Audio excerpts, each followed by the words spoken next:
السلام علیکم، آداب عرض ہے جی ڈیئر سویٹ لسنرز، کہیے کیا حال احوال ہیں، کیسے ہیں آپ سب؟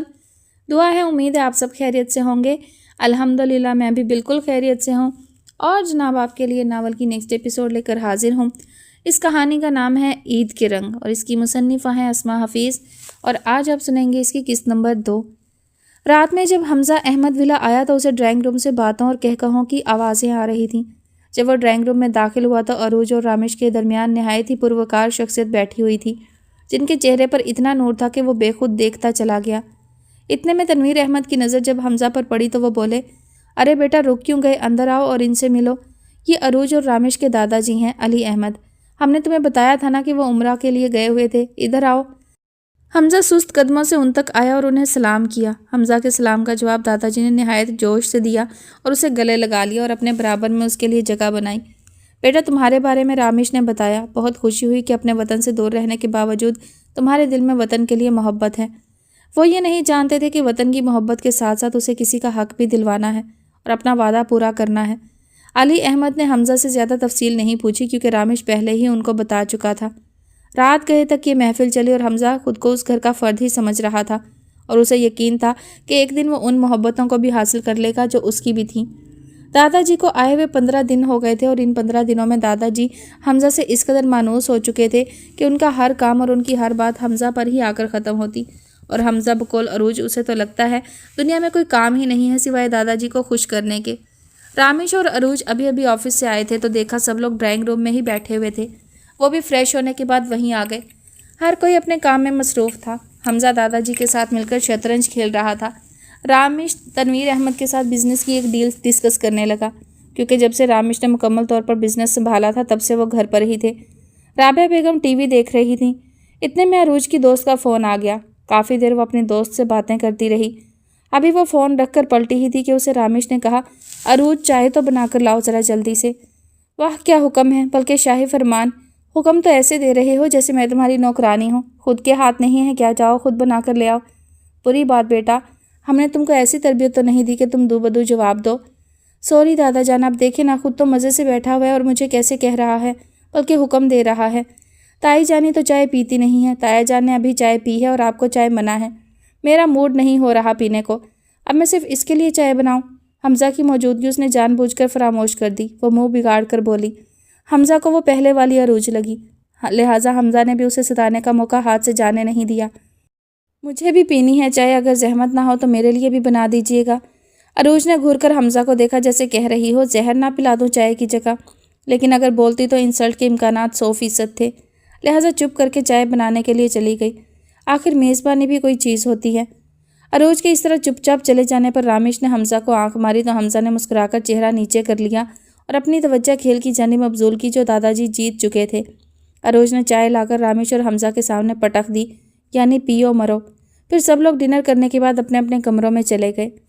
رات کا پچھلا پہر تھا جب عروج کی آنکھ کھلی۔ وہ پانی پی کر دوبارہ سونے کے لیے لیٹ گئی، لیکن نیند نہیں آئی۔ تھک ہار کر وہ بستر سے اٹھی اور کھڑکی کھول کر چاند کو دیکھنے لگی۔ یہ اس کا پسندیدہ مشغلہ تھا۔ عروج سوچنے لگی، یہ چاند کتنا خوش قسمت ہے، سارے ستارے اس کے ارد گرد اکٹھے ہیں جو اس کی خوبصورتی کو اور بڑھا رہے ہیں۔ اس سوچ کے آتے ہی عروج کے لب خود بخود مسکرانے لگے۔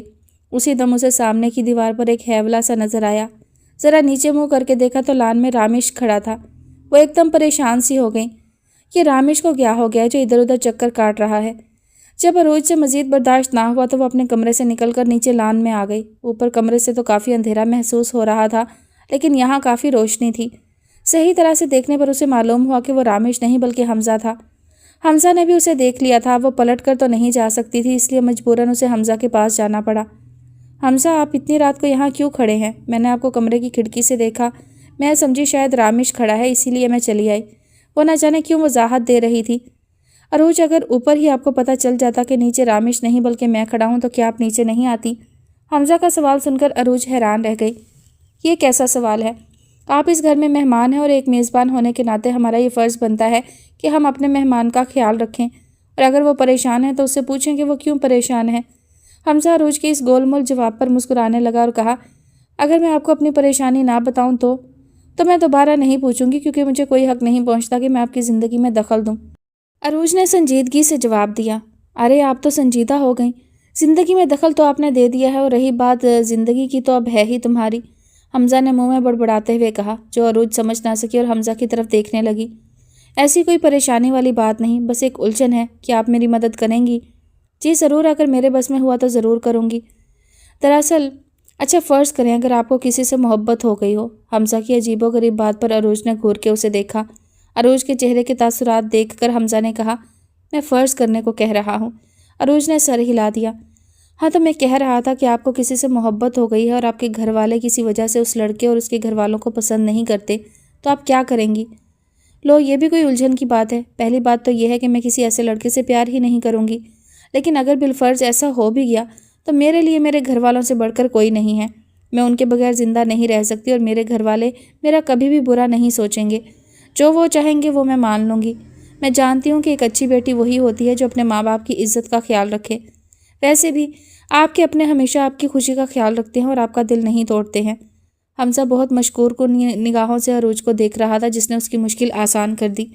शुक्रिया अरूज, मैं तुम्हारा बहुत शुक्रगुजार हूँ। हमज़ा ने जिस बात से मजबूर होकर आपसे तुम का फ़ासला बड़ी तेज़ी से तय किया, लेकिन अरूज को इतना महसूस नहीं हुआ क्योंकि सब उसको तुम ही कहते थे। अब सोना चाहिए क्योंकि मेरी मुश्किल तो हल हो चुकी। अरूज ने ना समझी के आलम में सर हिला दिया और अंदर चली गई। हमज़ा ने बहुत शाद होकर सोचा, पहले मैं किसी और के लिए लड़ रहा था, लेकिन अब मुझे अपने लिए भी लड़ना है।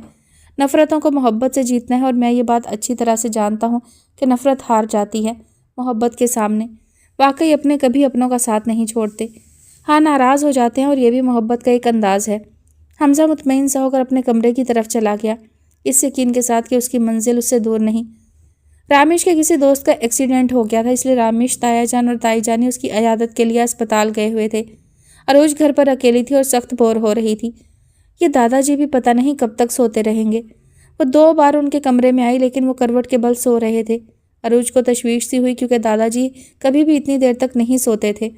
राबिया बेगम ने अरूज से कहा था कि जब बाबा जान उठ जाएं तो नाश्ता बनाकर दे देना।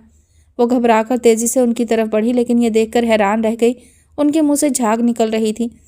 वो तेजी से बाहर गई ताकि दीनू बाबा को बुलाकर ले आए।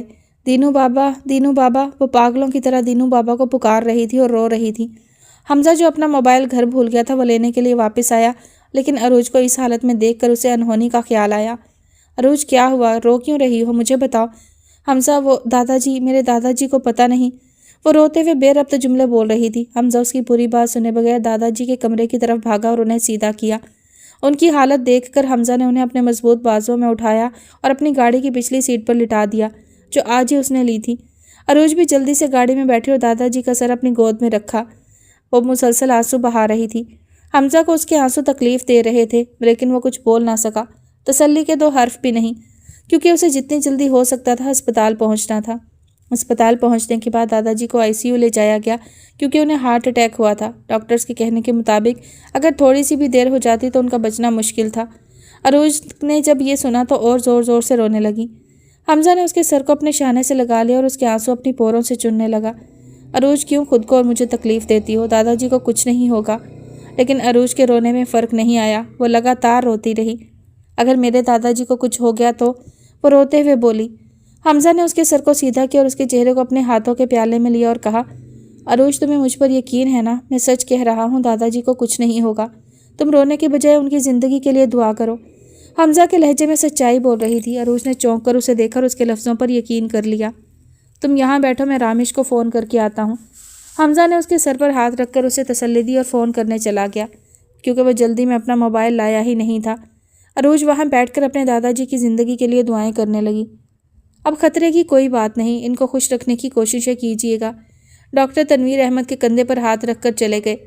राबिया बेगम और तनवीर अहमद ने एक दूसरे की तरफ देखा और आंखें चुराने लगे, क्योंकि आज की तारीख को उनकी तबीयत ऐसे ही ख़राब हो जाती थी, लेकिन आज तो उनकी तबीयत कुछ ज़्यादा ही ख़राब हो गई थी।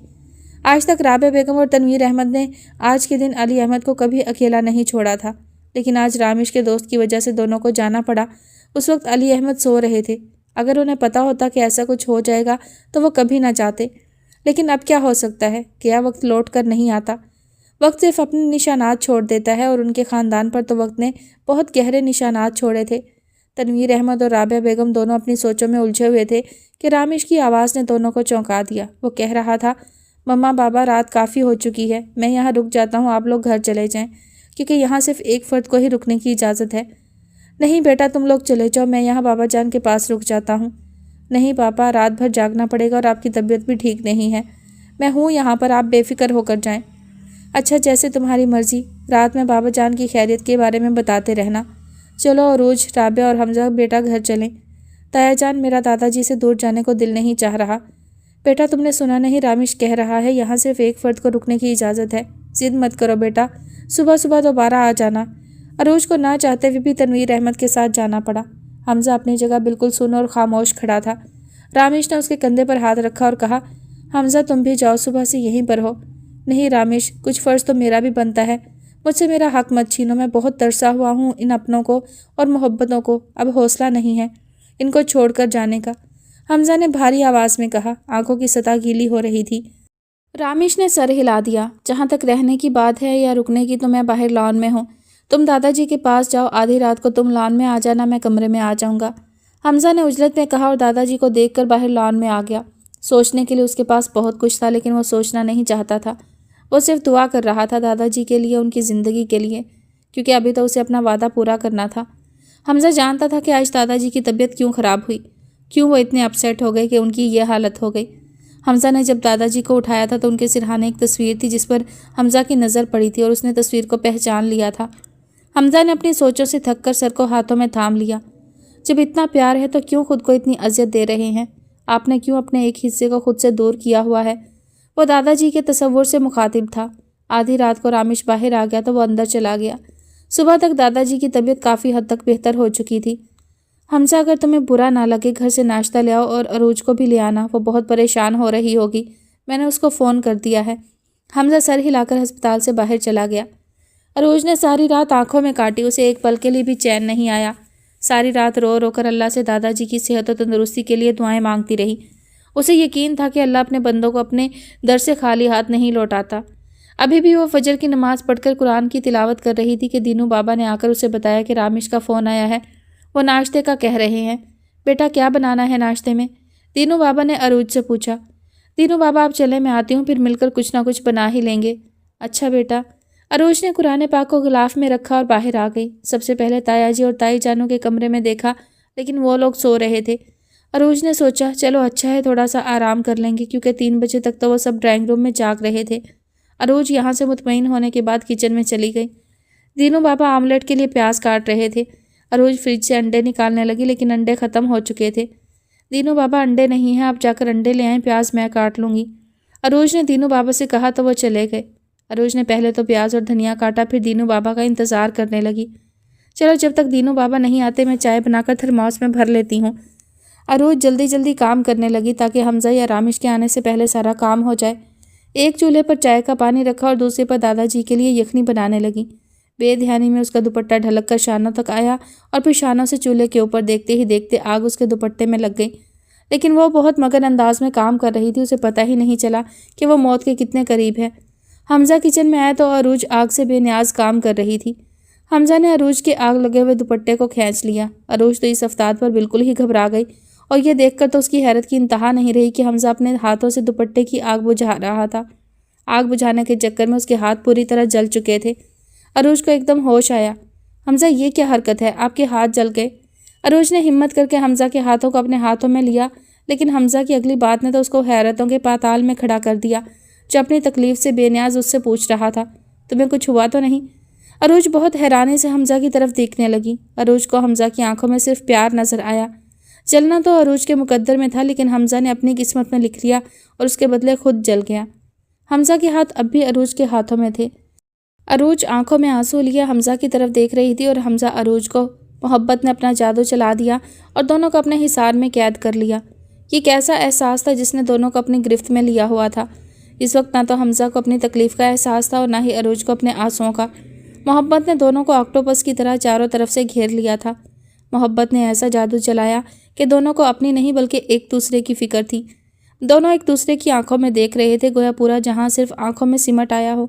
وہ دونوں نہ جانے کب تک ایسے ہی محبت کی دنیا میں کھوئے رہتے اگر انہیں دینو بابا کی آواز سنائی نہ دیتی۔ کیا ہوا عروج بیٹا، تم رو کیوں رہی ہو؟ اور حمزہ بیٹے تمہارے ہاتھ کیسے جل گئے؟ दीनू बाबा किचन में दाखिल हुए तो हैरान रह गए और घबराई हुई आवाज़ में पूछा, लेकिन दोनों से कुछ बोला ही नहीं गया। जब दीनू बाबा की नज़र साइड में जले हुए दुपट्टे पर पड़ी तो खुद ही सारी बात उनकी समझ में आ गई। अरोज बेटा, तुम अपने कमरे में जाओ, नाश्ता मैं खुद बना लूँगा, और हमजा बेटा अपने हाथों पर बरनौल लगा लेना, नहीं तो तकलीफ़ होगी। दीनू बाबा बेक वक्त दोनों से बात कर रहे थे। अरोज तो गोमगो की कैफियत में ये तक ना पूछ सकी कि दादाजी की तबीयत कैसी है। एक नज़र हमजा के जले हुए हाथों पर डालकर कमरे में चली गई। दादाजी 10 दिन अस्पताल में रहने के बाद घर आ गए थे। हर कोई उनका ख्याल रख रहा था, लेकिन जितना ख्याल हमजा ने रखा था इतना तो अरोज और रामिश ने भी नहीं रखा। इन 10 दिनों में शायद ही किसी रात वो सोया हो। अब दादाजी की तबीयत बेहतर थी, लेकिन फिर भी वो उनके सिरहाने बैठा हुआ था। राबिया बेगम जो अली अहमद के लिए सूप लेकर आईं तो अरोज की शरारत भरी आवाज़ सुनाई दी। ठीक है ताई जानी, अब हमारी तो कोई अहमियत ही नहीं रही आपकी नज़र में। अब तो आप सारा दिन दादाजी के इर्द गिर्द चक्कर काटती रहती हैं। दादाजी के तो मज़े हो गए। क्यों दादाजी, सही कह रही हो ना? अरोज ने दादाजी से पूछा तो दादाजी के साथ सब हंसने लगे। राबिया बेगम ने सूप का बाउल टेबल पर रखा और प्यार से हमजा के बाल बिगाड़ दिए और कहने लगी, मैं कहाँ दादाजी के इर्द गिर्द चक्कर काटती, हमजा की वजह से तुम्हारे दादाजी जल्दी सही हो गए। राबिया बेगम ने हमजा के माथे पर प्यार करते हुए कहा। इन चंद दिनों में वो सब घर वालों को इतना प्यारा हो गया था कि अगर वो ज़रा भी देर से आता तो राबिया बेगम परेशान होने लगती। वो था ही इतना प्यारा, इतना मासूम, अपना अपना सा। अरोज कहाँ चुप करके बैठने वाली थी। बिल्कुल ठीक कह रही हैं ताई जानी आप, दादाजी तो ठीक हो गए, लेकिन आपके हमजा बेटे खुद बीमार लग रहे हैं। अरोज ने उसके हुलिये की तरफ देखकर चोट की। 4-5 दिन की बड़ी हुई शेव, बड़ी बड़ी काली आंखों में रज्जकों की सुर्खी, जिससे उसकी आंखें और भी ज़्यादा खूबसूरत हो गई थीं।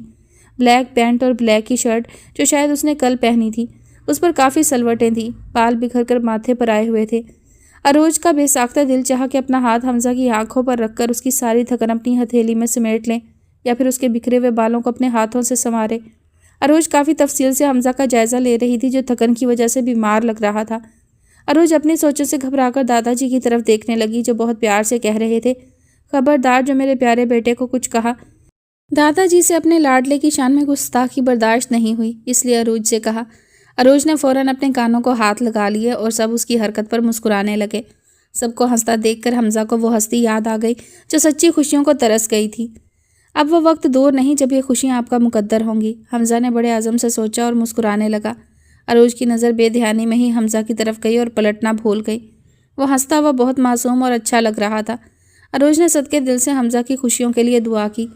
अरोज को अपनी जानिब तकते देखकर हमजा ने अरोज की जानिब देखा तो अरोज ने उसकी बोलती और जज्बे लुटाती निगाहों से घबरा कर अपनी आंखें झुका लीं।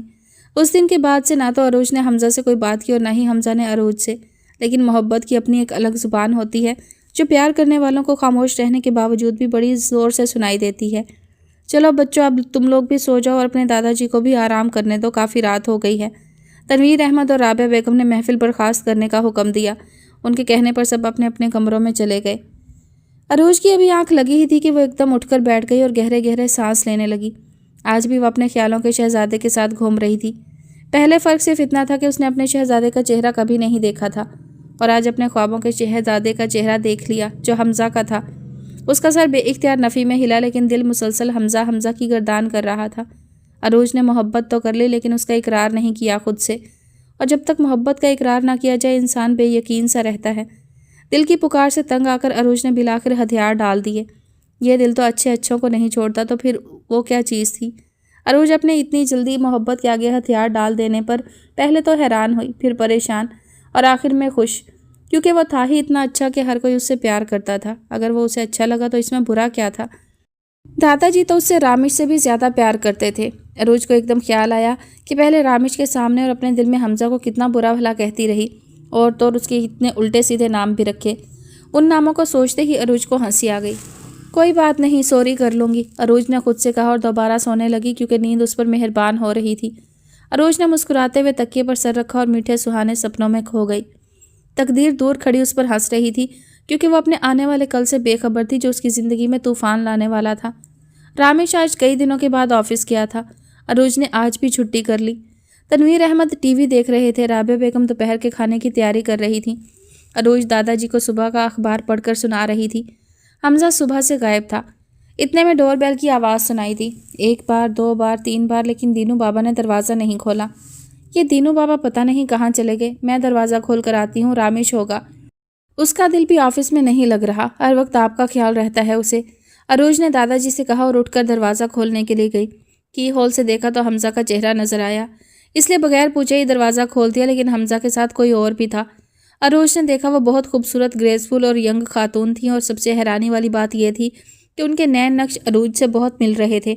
اروج کے احساسات عجیب سے ہو رہے تھے اور وہ پھٹی پھٹی نگاہوں سے کبھی اس عورت کو اور کبھی حمزہ کو دیکھ رہی تھی۔ اس عورت نے روتے ہوئے اروج کو اپنے گلے لگا لیا اور کہنے لگی، کیا مجھے اندر آنے کے لیے نہیں کہو گی؟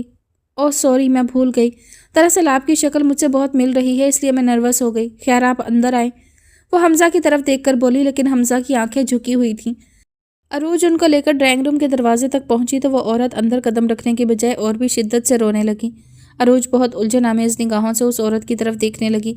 اچانک وہ عورت اروج کا ہاتھ پکڑ کر بولی، کیا بابا جان اندر ہیں؟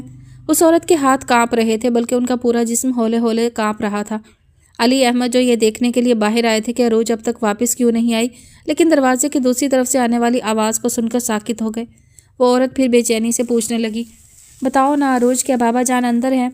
یہ آواز کبھی علی احمد کی زندگی تھی اور ان کی زندگی کے خوشگوار دن کی ابتدا اس آواز سے ہوتی تھی، لیکن اب وہ یہ آواز نہیں سننا چاہتے تھے، اس لیے تیزی سے باہر آئے تاکہ وہ اس آواز کو خاموش کروا سکے جو ان کے دل و دماغ کو چیر رہی تھی۔ دروازہ کھلنے کی آواز پر وہ عورت ادھر دیکھنے لگی۔ دونوں ایک دوسرے کی طرف دیکھ رہے تھے، ایک کی آنکھوں میں نفرت اور غصہ تھا، جبکہ دوسری کی آنکھوں میں بے بسی، لاچارگی، پیار، اپنوں سے ملنے کی خوشی، اپنوں سے بچھڑنے کا دکھ، لیکن یہ نگاہیں نفرت برداشت نہیں کر سکیں اور جھک گئیں۔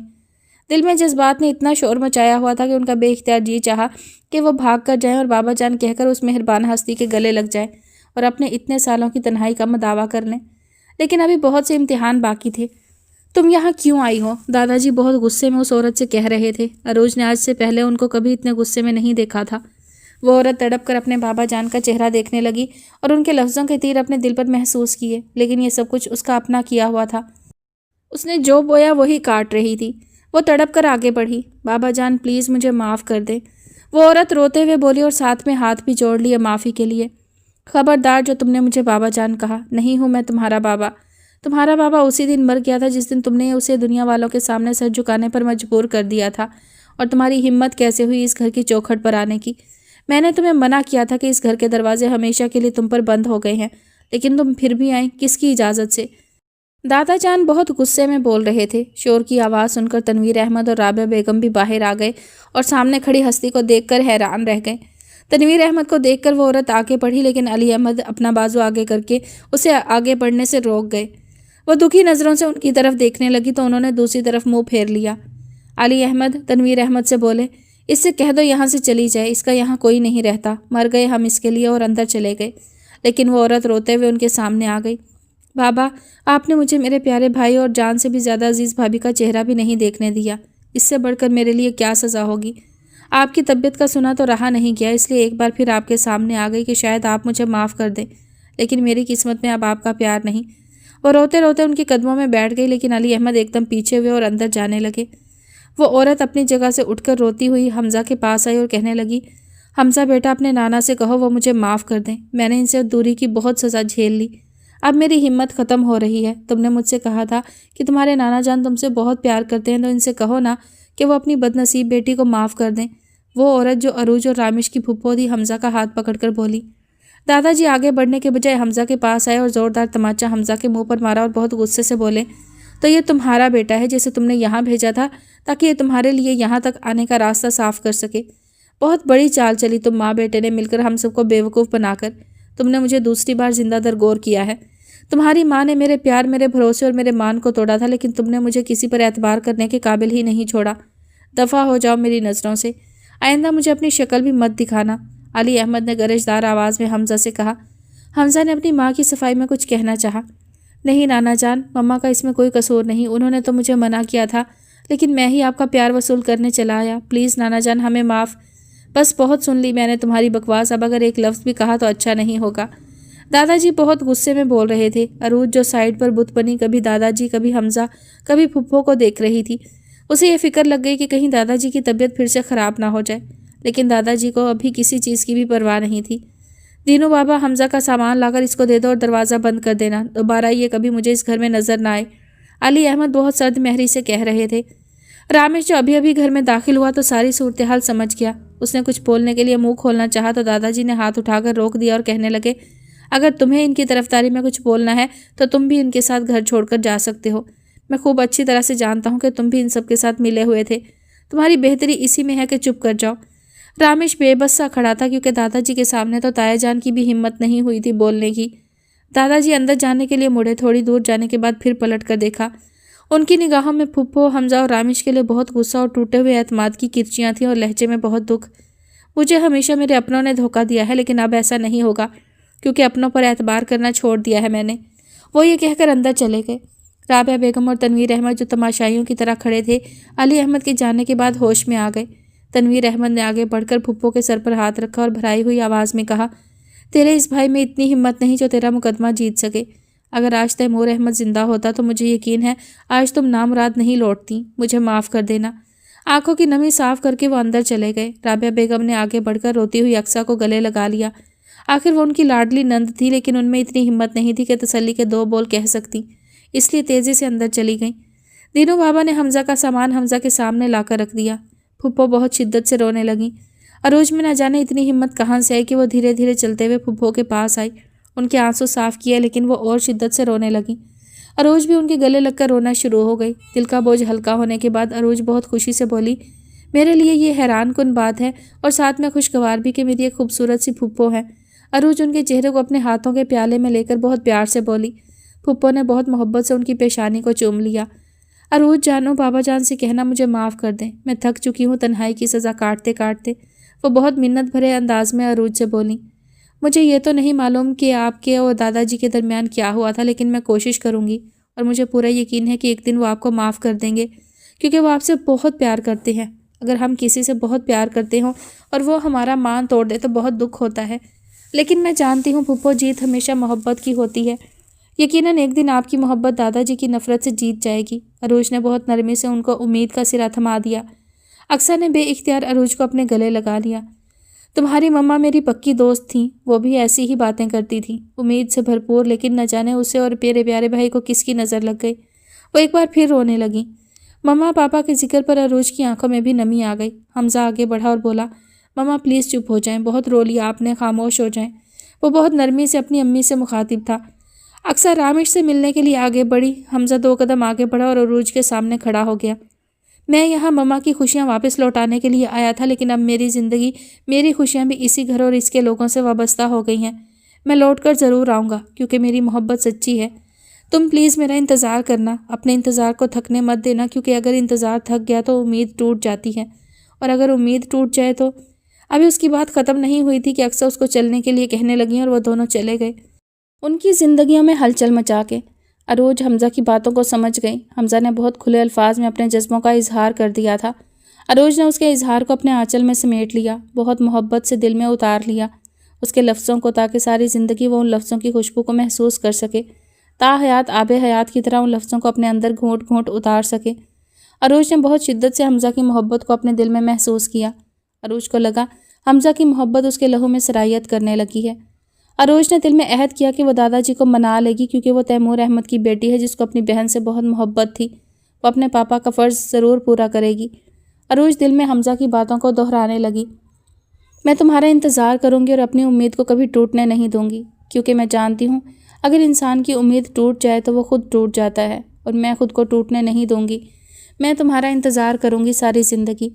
वो बहुत पुरज़्म होकर सोच रही थी और अपनी आंखों में आई नमी को उसने साफ़ किया। बेख्याली में बस एक इरादा कर लिया, अपने दिल के शौक़ को हद से ज़्यादा कर लिया। जानते थे दोनों इसको निभा नहीं सकते, उसने भी वादा कर लिया, मैंने भी वादा कर लिया। दादाजी इस वक्त से कमरे में बंद थे जब सबने बार बार कोशिशें कर ली, लेकिन तमाम तर कोशिशें बेसूद हुईं। आखिर में अरोज ने रोते हुए दादाजी के कमरे का दरवाज़ा बजाते हुए कहा, अगर आपने दरवाज़ा नहीं खोला तो मैं सारी रात बाहर बैठकर रोती रहूँगी। अरोज ने धमकियाँ में इस लहजे में कहा। अरोज की धमकी दादाजी पर असर कर गई और उन्होंने दरवाज़ा खोल दिया। अरोज भागकर दादाजी के सीने से लग गई। अली अहमद ने भी बहुत प्यार से अरोज को अपने साथ लगा लिया और बेड तक लेकर आए और उसे अपने साथ बिठाया। बोलो क्या बात है, क्यों मुझे तंग कर रही हो? अरोज ने सबसे पहले अपने आंसुओं को साफ़ किया, क्योंकि आज वो यहाँ कुछ जानने के लिए आई थी, इसलिए उसे दादाजी को मजबूर करना था ताकि वो उसको फुप्पो के बारे में बता सके کیونکہ تایا جان اور تائی جانی نے بھی اس کو کچھ نہیں بتایا تھا اور رامش بھی اس وقت سے پتہ نہیں کہاں چلا گیا تھا۔ اس لیے اب اگر اس کی الجھن کوئی دور کر سکتا تھا تو وہ صرف دادا جی تھے۔ وہ اپنے خیالوں میں کھوئی ہوئی تھی۔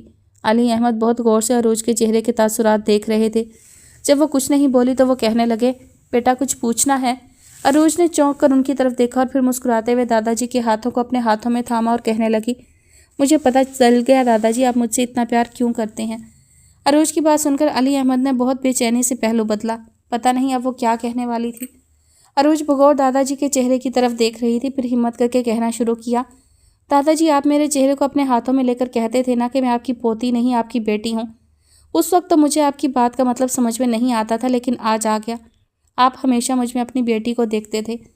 علی احمد سانس روکے اس کی باتیں سن رہے تھے۔ یہ بات تو انہوں نے خود سے بھی چھپائی تھی، لیکن عروج کو پتہ چل گئی۔ وہ دم سادے عروج کو دیکھ رہے تھے جو کہہ رہی تھی، لیکن دادا جی جب وہ بیٹی روتے ہوئے آپ کے سامنے ہاتھ جوڑ کر معافی مانگ رہی تھی تب آپ کی محبت کیوں سوئی رہی؟ آپ نے کیوں پھپھو کو گلے نہیں لگایا؟ حالانکہ میں جانتی ہوں آپ ان سے بہت پیار کرتے ہیں۔ عروج کی آنکھوں میں یکدم آنسو آ گئے۔ علی احمد نے بہت بے چینی سے کہا، نہیں کرتا میں اس سے محبت، سنا تم نے؟ نہیں کرتا میں اس سے محبت۔ وہ مر چکی ہے ہمارے لیے اور ہم اس کے لیے۔ علی احمد کے چہرے پر اضطراب کے سائے بہت گہرے ہو رہے تھے، جیسے وہ بچنا چاہ رہے ہوں اس ذکر سے، لیکن عروج جانتی تھی کہ اگر انہوں نے آج پھپھو کے بارے میں نہیں بتایا تو کبھی نہیں بتا سکیں گے۔ علی احمد نے یکدم اپنے ہاتھوں کو عروج کے ہاتھوں سے کھینچ لیا اور اس سے کہا، تم جاؤ یہاں سے، میں آرام کرنا چاہتا ہوں۔ عروج ٹس سے مس نہیں ہوئی اور بھرائی ہوئی آنکھوں سے ان کی طرف دیکھتی رہی۔ عروج میں نے کہا نا جاؤ یہاں سے، وہ بہت غصے سے بول رہے تھے، لیکن عروج پر کوئی اثر نہیں ہوا۔ وہ بے خوفی سے بولی، نہیں دادا جی آج میں یہاں سے حقیقت جانے بنا نہیں جاؤں گی۔ میں تب تک یہاں سے نہیں جاؤں گی جب تک آپ مجھے نہیں بتائیں گے کہ ایسی کون سی مجبوری تھی کہ ہمیں ساری زندگی پھپھو کے بارے میں نہیں بتایا گیا۔ ایسا کیا ہوا کہ ایک باپ کو اپنی بیٹی کی محبت کا گلا گھونٹنا پڑا؟ ایسا کیا ہو گیا اس خاندان اور پھپھو کے درمیان کہ آپ کو اپنی بیٹی کا دکھ، اس کی تڑپ نظر نہیں آئی، اس کے کانپتے ہوئے ہاتھ نظر نہیں آئے جو انہوں نے باپ کے آگے باندھے ہوئے تھے؟ وہ بہت جذباتی ہو رہی تھی اور رونا بھی بہت آ رہا تھا، لیکن وہ بولتی رہی۔ علی احمد کی آنکھوں میں خون اتر آیا اور وہ پہلے سے بھی زیادہ تیز آواز میں بولے، ہاں نہیں آیا مجھے اس کا دکھ نظر، کیونکہ اسے ہم سب کا دکھ بھی نظر نہیں آیا تھا، اور نہیں محسوس کیا میں نے اس کی تڑپ کو، کیونکہ وہ ہمیں تڑپتا ہوا چھوڑ گئی تھی، اور نہیں نظر آئے اس کے بندھے ہوئے ہاتھ، کیونکہ اسے ہمارے شرم سے جھکے ہوئے سر نظر نہیں آئے تھے۔ وہ چلی گئی ہم سب کو چھوڑ کر دنیا کے تانے سننے کے لیے، ہماری محبتوں کو ٹھوکر مار کر، ہمیں ذلیل کر کے۔ میں کیسے بھول جاؤں وہ ذلت جو اس کی وجہ سے مجھے اور میرے خاندان کو ملی؟ میں کیسے اس کو معاف کر دوں، بتاؤ مجھے۔ اب علی احمد کی آواز بہت دھیمی ہو گئی تھی۔ عروج نے دیکھا وہ رو رہے تھے۔ وہ اپنی جگہ ششدر رہ گئی تھی۔ وہ روتے ہوئے زمین پر بیٹھ گئے۔ انہوں نے آج تک اپنا دکھ کسی سے نہیں کہا تھا، لیکن آج وہ ہار گئے عروج کے سامنے۔ آج اپنی بیٹی کی محبت کا دکھ، اس کے دور جانے کا دکھ، عروج کو پہلی بار ان کی آنکھوں میں نظر آیا۔ وہ روتے ہوئے بہت آہستہ آواز میں کچھ کہہ رہے تھے۔ عروج نے اپنی آنکھوں کو صاف کیا اور ان کے ساتھ زمین پر ہی بیٹھ گئی۔ علی احمد اس شہر کا رئیس آدمی، بزنس ٹائکون، جس کے پاس سب کچھ تھا، عزت، دولت، شہرت۔ قسمت اتنی مہربان تھی اس پر کہ وہ جس چیز پر ہاتھ رکھتا وہ سونے کی ہو جاتی۔ اس کے 3 بچے تھے۔ تنویر احمد سب سے بڑے تھے۔ انہوں نے MBA کیا ہوا تھا اور علی احمد کے بزنس کو کامیابی سے چلا رہے تھے۔ تنویر احمد کی شادی علی احمد نے اپنی بھتیجی سے کروائی تھی۔ رابعہ بہت ہی نیک اور فرمانبردار بہو تھی۔ اس نے گھر کو بہت خوبصورتی سے سنبھال لیا تھا۔ دوسرے نمبر پر تیمور احمد تھے، جس نے انگلش میں ماسٹر کیا ہوا تھا اور کالج میں پروفیسر تھے۔ تیسرے نمبر پر اس گھر کی جان، علی احمد کی آنکھوں کی ٹھنڈک، گھر کی رونق، بھائیوں اور بھابھی کی آنکھوں کا تارا اقصیٰ، جو اردو میں MA کر رہی تھی۔ اقصیٰ کو پیار تو سبھی کرتے تھے، لیکن تیمور احمد کی تو اس میں جان تھی۔ تیمور کی ہر صبح اس کو دیکھ کر ہوتی۔ اقصیٰ کی ہر بات، ہر فرمائش تیمور کے لیے حکم کا درجہ رکھتی تھی، اور اقصیٰ بھی ان پر جان چھڑکتی تھی۔ رابعہ بھی اقصیٰ سے بہت پیار کرتی تھی۔ اقصیٰ کے دل میں ماں کی جو کسک تھی، رابعہ نے اس کو بھی پورا کر دیا۔ احمد ولا میں خوشیاں ہی خوشیاں تھیں۔ دن اسی طرح پر لگا کر گزر رہے تھے۔ اب رابعہ، تنویر احمد اور اقصیٰ چاہتے تھے کہ تیمور احمد کی شادی ہو جائے، تو علی احمد کو بھلا کیا اعتراض ہو سکتا تھا؟ رابعہ اور اقصیٰ نے تیمور احمد سے اس کی پسند کے بارے میں پوچھا تو اس نے کہا، بھابھی جو آپ لوگوں کی پسند وہی میری بھی پسند۔ اس معاملے میں وہ بہت شرمیلے ثابت ہوئے تھے۔ اقصیٰ نے کہا، اگر آپ لوگوں کو برا نہ لگے تو میری دوست نویدہ بہت اچھی ہے، اس کی امی اس کی شادی کی وجہ سے بہت پریشان ہیں۔ پلیز بابا جان، بھابھی آپ لوگ ایک بار جا کر دیکھ لیں اسے، وہ بہت اچھی ہے۔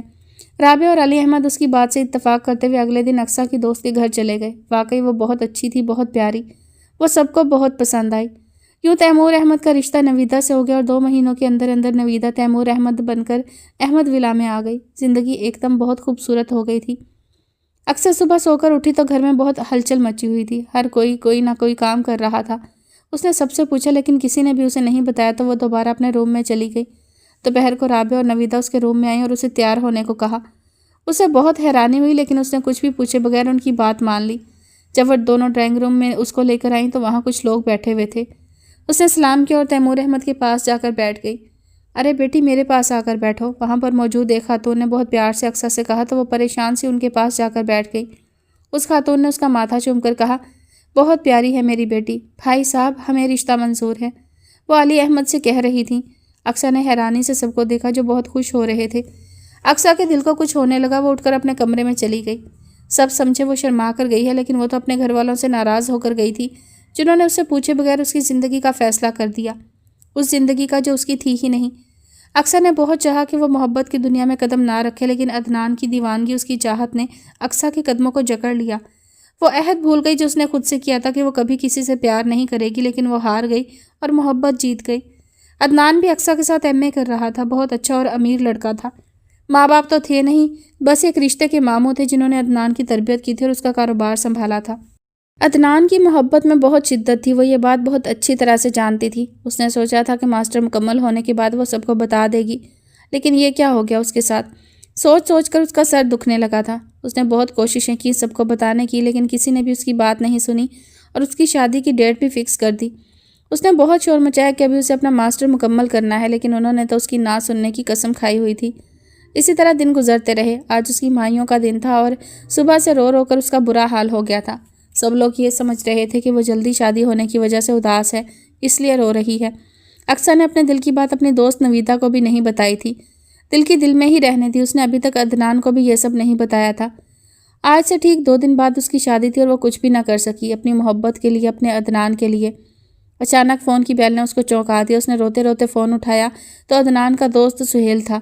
उसने बताया कि अदनान को तुम्हारी शादी के बारे में पता चला तो उसने अपनी नब्ज़ काट ली है। अब वो अस्पताल में ज़िंदगी और मौत के दरमियान जंग लड़ रहा है। अगर तुमसे हो सके तो एक बार आकर उसको देख लो। अक्सा ने जब ये सुना तो उससे रहा नहीं गया। अस्पताल का नाम वगैरह पूछा और फ़ोन बंद कर दिया। घर में इस वक्त नवीदा भाभी और दूर परे के काफ़ी रिश्तेदार थे। राबिया भाभी, बाबा जान और तनवीर अहमद शॉपिंग करने गए हुए थे।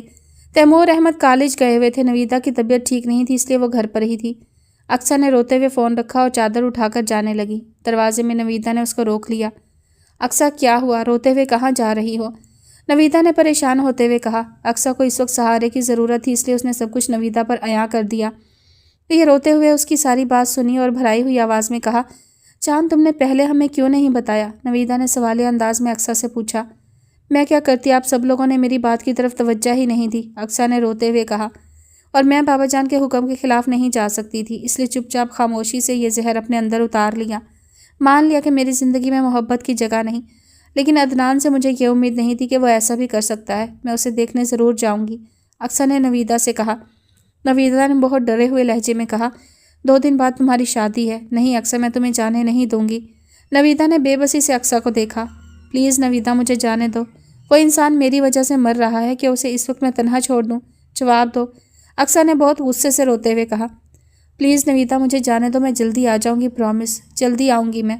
नवीदा ने उसके आगे हथियार डाल दिए क्योंकि वो उसको रोते हुए और तड़पते हुए नहीं देख सकती थी। अच्छा ठीक है, तुम जाओ, लेकिन जल्दी आ जाना, बाबा जान के आने से पहले, नवीदा ने इजाज़त देते हुए कहा। और जो मेहमान घर में हैं उनको क्या जवाब दोगी? अक्सा ने डरते हुए पूछा। मैं उनसे कह दूंगी कि तुम्हारी दोस्त का एक्सीडेंट हो गया है, नवीदा ने बहाना बनाते हुए कहा। थैंक यू नवीदा, अक्सा ने कमरे से निकलते हुए कहा। मैं अपनी गाड़ी लेकर जाऊंगी तो जल्दी आ जाऊंगी। ठहरो, नवीदा ने बहुत पस्त आवाज़ में कहा। तुम इस घर से अकेली नहीं, अपने बाप की इज्जत और भाइयों का मान लेकर जा रही हो। उनको ठेस मत पहुंचाना। मैं जानती हूँ, मैं जल्दी आ जाऊंगी, अक्सा कहते हुए बाहर निकल गई। लेकिन वह नहीं आई। दोपहर से शाम और शाम से रात हो गई। वह नवीदा से किया हुआ वादा भूल गई। वो भूल गई कि उसके घर पर क्या क़यामत टूटेगी, कैसे उस घर के लोग सामना करेंगे लोगों का। उसने कुछ भी नहीं सोचा और चली गई। रात के 10 बज रहे थे। सब लोग बहुत परेशान और एक दूसरे से आंखें चुरा रहे थे। नवीदा ने उनको आखिरकार सब कुछ बता दिया। तैमूर अहमद ने नवीदा के थप्पड़ मार दिया कि उसने अक्सा को घर से जाने क्यों दिया। वो रोते रोते बेबसी की इंतहा को पहुंची हुई थी और दुआ कर रही थी कि काश अक्सा आ जाए, قبولیت کا وقت تھا۔ اقصیٰ آ گئی، لیکن اقصیٰ علی احمد نہیں بلکہ اقصیٰ عدنان بن کر۔ جس وقت وہ گیٹ سے اندر داخل ہوئی، علی احمد کی آواز آئی، دفع ہو جاؤ یہاں سے ورنہ میں تمہیں گولی مار دوں گا۔ وہ بہت گرجدار لہجے میں کہہ رہے تھے، لیکن اقصیٰ روتے ہوئے آگے بڑھی کہ شاید اس کو معاف کر دیا جائے، لیکن کسی نے اس کی بات نہیں سنی، اس کو دھتکار دیا۔ تیمور احمد کو دکھ تو بہت ہوا کہ اس کی جان سے بھی زیادہ پیاری بہن کے ساتھ یہ سلوک کیا جا رہا ہے، لیکن اس بات سے بھی زیادہ انہیں اس بات کا دکھ تھا جب بابا جان کے دوست نے، جن کے بیٹے کے ساتھ اقصیٰ کی شادی تھی، انہوں نے بابا جان سے یہ کہا، جب بیٹی کو سنبھال ہی نہیں سکتے تھے تو جنم کیوں دیا؟ ایسی بیٹی کو تو زندہ درگور کر دینا چاہیے۔ علی احمد یہ سننے کے بعد بیٹی کو تو زندہ درگور نہ کر سکے، لیکن خود پتھر کے ہو گئے۔ علی احمد نے گھسیٹتے ہوئے اقصیٰ کو گیٹ سے باہر نکالا اور اس لڑکے سے کہا، اب یہ تمہاری ذمہ داری ہے، چاہے اس کے ساتھ کچھ بھی کرو لیکن اس کو یہاں واپس مت آنے دینا، اگر یہ دوبارہ آئی تو زندہ نہیں جائے گی۔ ان کا لہجہ ٹھوس تھا، چٹانوں سے بھی زیادہ سختی تھی ان کے لہجے میں۔ اقصیٰ تو سن ہو گئی بابا جان کا یہ روپ دیکھ کر، لیکن غلطی اس کی تھی، وہ ہار گئی اس لہجے سے۔ جب عدنان نے روتے ہوئے اس کو محبت کا واسطہ دیا تھا اور اس کے قدموں نے گھر کے راستے پر چلنے سے انکار کر دیا اور وہ محبت کے راستے پر سفر کرنے لگی، لیکن اس راستے میں اس کے گھر والے بہت پیچھے رہ گئے۔ علی احمد نے گھر کے دروازے بند کر دیے۔ تیمور احمد کو دکھ تو بہت تھا، لیکن وہ اس دل کا کیا کرتا جو بہن کی اس بے دری پر خون کے آنسو رو رہا تھا۔ اس لیے باہر آ کر اس نے عدنان کے آگے ہاتھ جوڑ دیے، میری بہن کا خیال رکھنا، اس کو سب رشتوں کا پیار دینا، اگر اس سے کوئی غلطی ہو جائے تو معاف کر دینا۔ بابا جان نے تم دونوں کو بے عزت کر کے گھر سے نکالا ہے، اس لیے میں تم سے معافی مانگتا ہوں۔ عدنان نے اس کے ہاتھوں کو اپنے ہاتھوں میں جکڑ لیا اور کہا، میں وعدہ کرتا ہوں اقصیٰ کو ہمیشہ خوش رکھوں گا۔ تیمور احمد نے اقصیٰ کے سر پر ہاتھ رکھا اور اندر چلے گئے۔ پھر اقصیٰ کی کوئی خبر نہیں آئی۔ 2 سال بعد اقصیٰ نے ایک بیٹے کو جنم دیا تو اس کی اطلاع تیمور احمد کو دی۔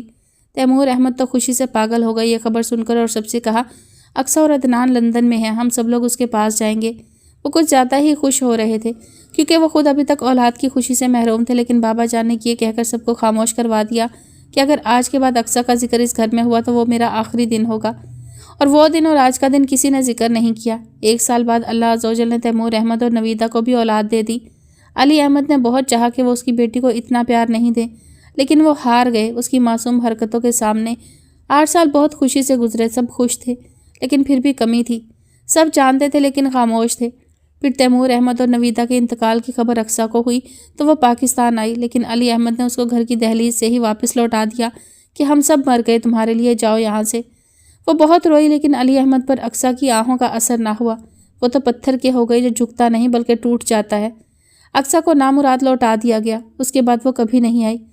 آج وہ پھر سے ہمارے زخموں کو تازہ کر گئی، پھر سے تختہ دار پر لٹکا گئی، پھر سے آ گئی زندگی میں ہلچل مچانے کے لیے۔ علی احمد، جنہوں نے آج تک اپنا دکھ کسی کے آگے بیان نہیں کیا تھا، عروج کو سناتے چلے گئے۔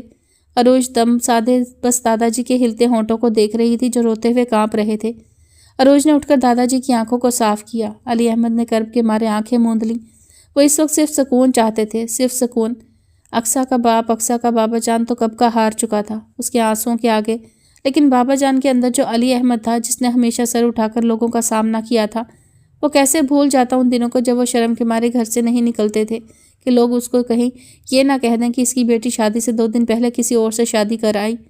وہ اندر سے اور باہر سے پتھر کے ہو گئے۔ عروج نے دادا جی کو بیڈ پر لٹایا جو اٹھتے ہوئے بار بار گر رہے تھے۔ عروج جانتی تھی انہوں نے اذیت کا لمبا سفر طے کیا ہے، اس لیے بہت تھک گئے ہیں۔ ان پر کمبل ڈالنے کے بعد وہ اپنے کمرے میں آ گئی۔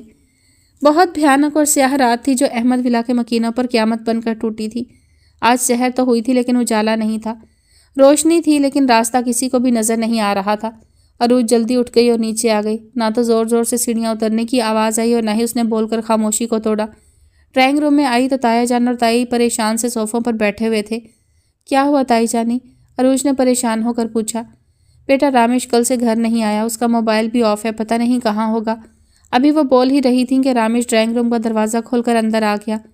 عروج، تنویر احمد اور رابعہ بیگم حیران نگاہوں سے اس کی طرف دیکھ رہے تھے۔ کہاں تھے تم رامش رات سے؟ تنویر احمد نے پوچھا۔ پاپا، میں حمزہ اور پپو کے پاس تھا۔ دراصل ہوٹل میں پپو رہنا نہیں چاہتی تھیں، اس لیے میں نے ان کو اپنے دوست کے گھر میں ٹھہرا دیا تھا۔ میں اور حمزہ گھر خریدنے کا بندوبست کر رہے تھے، اس لیے میں نہیں آیا۔ رامش نے تنویر احمد کی بات کا جواب وضاحت سے دیا اور سائیڈ میں پڑے کاؤچ پر بیٹھ گیا۔ رامش، تم اقصیٰ اور حمزہ سے کیسے ملے؟ تنویر احمد اور رابعہ بیگم کل سے جاننے کے لیے بےتاب تھے۔ عروج بھی تجسس کے ہاتھوں مجبور ہو کے صوفے پر بیٹھ گئی۔ پاپا، چند مہینے پہلے جب میں لندن گیا تو وہاں میرا چھوٹا سا ایکسیڈنٹ ہو گیا تھا اور حمزہ مجھے اپنے گھر لے گیا۔ वहाँ बातों बातों में पाकिस्तान का जिक्र चला तो फूफो ने बताया कि वो भी पाकिस्तान की रहने वाली हैं। जब उन्होंने अपने बाबा जान का नाम बताया तो मुझे शक हुआ कि कहीं उनका ताल्लुक हमारे ख़ानदान से ही तो नहीं, क्योंकि मैं उनकी शक्ल देखकर ही चौंक गया था, क्योंकि वो बिल्कुल अरूज की तरह लग रही थी। जब मैंने आपका और चाचू जान का नाम बताया तो वो रोने लगी और मुझे गले लगा लिया और मम्मा का और नवीदा चाची का मुझे बताने लगी कि मैं उनकी नंद हूँ। मैं तो एकदम शॉक में आ गया कि हमारी तो कोई फूफो ही नहीं है। लेकिन जब फूफो ने अपने बारे में बताया तो मैंने जाना कि मैं और अरूज इतने प्यारे रिश्ते से सारी ज़िंदगी महरूम रहे। मैंने उनसे कहा कि वो मेरे साथ पाकिस्तान चले, लेकिन उन्होंने इनकार कर दिया कि वो नफ़रतों का सामना नहीं कर सकती हैं। फिर मैंने और हमज़ा ने मिलकर ये प्लान बनाया कि मेरे जाने के बाद हमज़ा पाकिस्तान आएगा और हमारे घर रहेगा। जब वो घर का फ़र्द बन जाएगा तो फिर हम फूफो को भी बुला लेंगे। इस तरह दादाजी दोबारा फूफो को अपना बना लेंगे। लेकिन सब उल्टा हो गया। जब फूफो ने सुना कि दादाजी की तबीयत ठीक नहीं है तो वो बेताबाना पाकिस्तान आ गई, लेकिन एक बार फिर नामुराद वापस लौट गई। रामिश ने तफसील से सारी बात बताई। अरूज, तनवीर अहमद और राबिया बेगम बेसुध होकर रामिश की बात सुन रहे थे। रामिश के खामोश होने पर भी किसी में बोलने की हिम्मत नहीं थी। सिर्फ सांसों की आवाज़ थी या फिर सोचों का जाल था जो ज़्यादा सोचने पर मज़ीद उलझता जा रहा था। सब बेबस थे। मोहब्बत उनके दर पर दस्तक दे रही थी, लेकिन वो मजबूर थे, आगे बढ़कर दरवाज़ा नहीं खोल सकते थे। सब अपने अपने ख्यालों में मगन थे कि अली अहमद की आवाज़ ने उनको हकीकत की दुनिया में वापस खींचा। आइंदा अहमद विला में हमज़ा का और उसकी माँ का जिक्र दोबारा नहीं होगा, दादाजी ने रौबदार लहजे में कहा, लेकिन उनके हुक्म की सरताबी करने की किसी में जुर्रत नहीं थी, इसलिए सब खामोश थे। लेकिन रामिश ने बोलने की ठान ली, इसलिए वो बोला, दादाजी, हमज़ा की माँ इस घर की बेटी है और बेटी होने का हक आप भी उनसे नहीं छीन सकते। रामिश ने बहुत ठोस लहजे में फूफो का दिफा किया। नहीं है वो इस घर की बेटी। अगर वो इस घर की बेटी होती तो वो इस घर की लाज रखती, यूँ हम लोगों को दुनिया के ताने सुनने के लिए तन्हा ना छोड़ जाती। लेकिन वो चली गई हम सबको छोड़कर। चंद सालों की मोहब्बत भारी पड़ गई, हमारी बरसों की मोहब्बत पर। और अब वो क्यों आई है यहाँ? अपनी उसी मोहब्बत के पास रहे जिसने उसको अंधा कर दिया था। इस घर में और उसके घर के लोगों के दिलों में उसके लिए कोई मोहब्बत, कोई चाहत नहीं। वो खुश रहे अपनी मोहब्बत की छाँव में और हमें भी खुश रहने दे। अली अहमद ने बहुत बेदर्दी से रामिश को जवाब दिया। दादाजी, वो खुश नहीं रह सकती, क्योंकि उन्होंने दिलों को तोड़ा था, फिर वो खुश कैसे होती? मोहब्बत को छोड़कर वो मोहब्बत को अपनाने गई थी, लेकिन मोहब्बत ने उनसे मुंह मोड़ लिया और उनको तन्हा छोड़ दिया दुनिया में जीने के लिए। वो आपको छोड़कर गई थी, रामिश ने बहुत दुख से कहा। अरूज ने चौंक कर रामिश को देखा, जिसकी आंखों के गोशे गीले थे और आवाज़ भराई हुई थी, लेकिन वह फिर भी कह रहा था, दादाजी, आपको उनसे गिला है कि वो आप लोगों को छोड़कर चली गई। लेकिन फूफो किससे गिला करें, किससे शिकवा करें? अदनान अंकल से, जो शादी के 5 साल बाद उनको छोड़कर चले गए वहाँ जहाँ से कोई वापस नहीं आ सकता। फूफो लंदन में तन्हा रह गई। हमज़ा के सिवा कोई नहीं था उनका अपना, लेकिन वो मजबूर थी। आपके पास किस मुँह से आती? इसलिए उन्होंने तन्हाई का जहर पी लिया। लेकिन चाचू जी और चाची जी के इंतकाल पर वो यहाँ आई। उनकी इंतकाल की खबर फूफो को उनकी दोस्त ने दी थी। उनसे रहा नहीं गया, इसलिए इस उम्मीद पर आएंगे शायद अब उनकी सज़ा माफ़ कर दी जाएगी। लेकिन वो गलत साबित हुई और उनको ठुकरा दिया गया। लेकिन तब भी उन्होंने आपको अदनान अंकल के बारे में नहीं बताया और वापस लंदन चली गई। वहाँ उन्होंने अदनान अंकल के कारोबार को बहुत तरक्की दी और अपनी ज़िंदगी को गुजारने लगी। उन्होंने तो जान लिया था कि उनका नसीब यही है, लेकिन मैंने दादाजी उनको उम्मीद की डोर थमा दी कि हमारे दादाजी इतने सख्त नहीं हो सकते। वो ज़रूर आपको माफ़ कर देंगे, लेकिन मैं गलत था दादाजी, मैं बहुत गलती पर था, रामिश ने कहा और आंखों को साफ करता हुआ ड्राइंग रूम से बाहर चला गया। अली अहमद की आंखों में अरूज ने कर्ब देखा, दर्द देखा, लेकिन ये सिर्फ चंद सेकंड्स के लिए था। फिर से उनकी आंखें सपाट हो गईं और वो किसी की तरफ देखे बगैर अपने कमरे में चले गए। अरूज ने थककर सोफे से टेक लगाकर आंखें मूंद लीं, जो छलकने को बेताब थीं। दरवाजे पर दस्तक हुई। अरूज, जो अलमारी में सर दिए कुछ तलाश कर रही थी, उठकर दरवाज़ा खोल दिया। बेटा, तुम्हें दादाजी अपने कमरे में बुला रहे हैं, दीनू बाबा ने अरूज को इतला दी। क्या हुआ दीनू बाबा, दादाजी की तबीयत तो ठीक है? अरूज ने परेशानी से पूछा। हाँ बेटा, तबीयत तो ठीक है। पहले तनवीर साहब और राबिया बेगम को अपने कमरे में बुलाया, फिर रामिश को, और अब तुम्हें बुला रहे हैं। दीनू बाबा की इतला पर वो खासी परेशान हो गई, क्योंकि अभी सबने साथ में ही तो डिनर किया था। अब ऐसी कौन सी बात हो गई कि दादा ने सबको कमरे में बुलाया है? अच्छा दीनू बाबा, मैं आती हूँ, आप चलें। अरूज ने दुपट्टा सर पर लिया और दादाजी के कमरे में चली आई। कमरे में दाखिल होने पर उसे बड़ा अजीब सा एहसास हुआ। दादाजी ताया जान और ताई जानी से कुछ कह रहे थे, लेकिन जैसे ही अरूज कमरे में दाखिल हुई तो वो चुप कर गए। बैठ जाओ अरूज, दादाजी ने आहिस्ता से कहा। अरूज रामिश के साथ वाले सोफे पर बैठ गई। रामिश नजरें नीचे किए बहुत खामोश बैठा था। अरूज के बैठने के बाद चंद लम्हे तो खामोशी की नज़र हुए। सबके पास अल्फाज थे कहने के लिए, लेकिन तरतीब नहीं थी कि कैसे बात की जाए। अरूज ने बेचैनी से अली अहमद के चेहरे की तरफ देखा। बेटा, हमने तुम्हारी शादी पक्की कर दी है। अरोज ने चौंक कर उनकी तरफ देखा। अली अहमद ने उसकी आंखों में लिखा सवाल पढ़ लिया कि वो पूछना चाह रही थी किससे। बेटा, हम चाहते हैं कि तुम्हारी और रामेश की शादी हो जाए, ये हम सबकी ख्वाहिश है। अली अहमद ने अपनी बात की वजाहत की। अरोज को लगा जैसे किसी ने उसकी समातों में धमाका कर दिया हो। उसको दुनिया गोल गोल घूमती हुई महसूस हुई। उसके दिल ने शोर मचाना शुरू कर दिया कि यह नहीं हो सकता, ऐसा कैसे हो सकता है। उस दिल की धड़कन में और लहू में तो हमजा है, सिर्फ हमजा। रामेश कैसे? रामेश की जगह तो कहीं भी नहीं। वो दिल की तकरार से घबराकर उठ खड़ी हुई और तनवीर अहमद और राबिया बेगम को देखा। वो भी मुस्कुराती हुई निगाहों से उसको देख रहे थे। अरोज ने रामेश की तरफ देखा, लेकिन उसकी पोजीशन में कोई फ़र्क नहीं आया। इसका मतलब है मेरे इस कमरे में आने से पहले ही दादाजी ने सबको बता दिया था। राबिया बेगम बहुत मोहब्बत से आगे बढ़ी और अरोज को गले लगाकर प्यार किया। अरोज तो सुन खड़ी थी, लेकिन उसको अपनी मोहब्बत के लिए बोलना पड़ा। दादाजी, मेरी शादी रामेश से। लेकिन अभी उसकी बात जारी थी कि अली अहमद ने उठकर बहुत टूटे हुए लहजे में कहा, मैं भूल गया था कि मुझे तुम्हारी ज़िंदगी का फैसला तुमसे पूछकर करना चाहिए था। मैंने पहले भी गलती की और आज फिर वही गलती दोहरा रहा हूँ। अगर तुम्हें इनकार है तो अभी कर दो। मैं ये सोचकर खामोश हो जाऊँगा कि इस घर की बेटियों पर मेरा कोई हक नहीं। लेकिन शादी तय होने के बाद अगर तुमने भी अपनी फुप्पो की तरह किया तो याद रखना, मैंने उस वक्त तो जिल्लत और रुसवाई बर्दाश्त कर ली, लेकिन अब की बार ऐसा हुआ तो पहले मुझे जहर देकर जाना। अली अहमद ने जहरखंद लहजे में कहा। अरोज से मुंह फेर लिया और राबिया बेगम से कहने लगे, इससे पूछ लो उसका नाम जिसकी वजह से ये शादी से इनकार कर रही है। अरोज तड़प कर आगे बढ़ी और रोते हुए अली अहमद के कदमों में बैठ गई। नहीं दादाजी, आपको पूरा हक है मेरी ज़िंदगी का फैसला करने का। आप जिससे कहेंगे मैं शादी कर लूँगी। लेकिन दादाजी, इतना बड़ा ताना तो ना दें। कोई नहीं है मेरी ज़िंदगी में और आपसे बढ़कर मुझे कोई अजीज़ नहीं। दादाजी, कोई नहीं। आपकी खुशी मुझे अपनी ज़िंदगी से भी ज़्यादा प्यारी है। बस आप मुझसे मुँह ना फेरें, वरना मैं मर जाऊँगी आपके बगैर, आप सबके बगैर। अली अहमद ने झुककर अपनी नाज़ों में पली पोती को उठाया, उसके आंसू साफ किए और उसको गले से लगा लिया। वो अरोज से ऐसी कोई बात नहीं करना चाहते थे जिससे उसका दिल दुखे, लेकिन जब उसने इंतज़ार करने के लिए बात शुरू की तो वो डर गए कि कहीं इस बार फिर पहले वाली कहानी ना दोहराई जाए।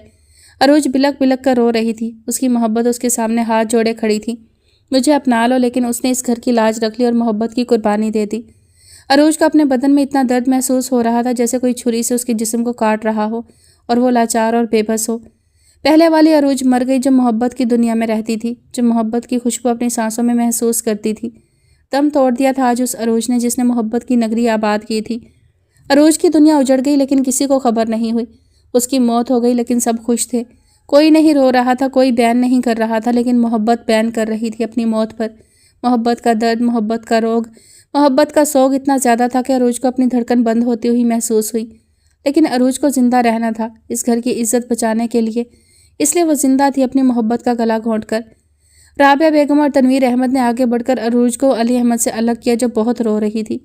राबिया बेगम ने अरोज को चुप करवाया और बहुत प्यार से कहने लगी, बेटा, हमें तुम पर पूरा भरोसा है, एतमाद है तुम पर कि तुम कभी गलत कदम नहीं उठाओगी। अब खामोश हो जाओ, नहीं तो मैं भी रोने लगूंगी। राबिया बेगम ने अरोज को प्यार भरी धमकी दी। शादी रमज़ानुल मुबारक के बाद होगी, ईद के तीसरे दिन, और मंगनी वगैरह की रस्म तो मुझे बिल्कुल पसंद नहीं। लेकिन मेरे पास तुम्हारी दादी की अमानत है जो मैं तुम्हें देना चाहता हूँ। समझो आज ही तुम्हारे और रामेश की मंगनी है। अली अहमद ने खुश होते हुए कहा। जी बाबा जान, बिल्कुल ठीक है। रमज़ानुल मुबारक का महीना भी आने वाला है, इसमें तैयारियां हो जाएंगी और ईद के बाद शादी बिल्कुल ठीक रहेगी।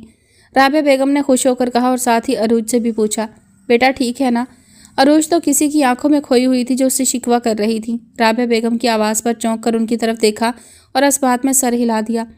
अली अहमद उठकर लाकर की तरफ गए और सबसे खूबसूरत डायमंड की रिंग अरोज को पहना दी और कहा, बड़ी है, तुम्हें बाद में छोटी करवा लेना। अली अहमद ने अरोज के सर पर हाथ रखते हुए कहा, पर खुरदार वहाँ क्यों मुंह फुलाए बैठे हो, इधर आओ। अली अहमद ने बहुत शगुफ्तगी के साथ रामेश को अपने पास बुलाया। रामेश उठकर अली अहमद के बाएं जानिब बैठ गया क्योंकि दाएं जानिब अरोज बैठी हुई थी। अली अहमद ने अपने हाथ में पहनी हुई रिंग उतारकर रामेश को पहना दी जो उसके हाथ में पूरी आ गई। मुबारक हो भाई तुम दोनों को। अली अहमद ने दोनों को गले लगाते हुए मुबारकबाद दी। एक पल के लिए दोनों की नज़रें चार हुईं, लेकिन दूसरे ही पल दोनों ने सरहद से निगाहों को झुका लिया। तनवीर अहमद और राबिया बेगम ने भी दोनों को प्यार किया और दुआएं दी।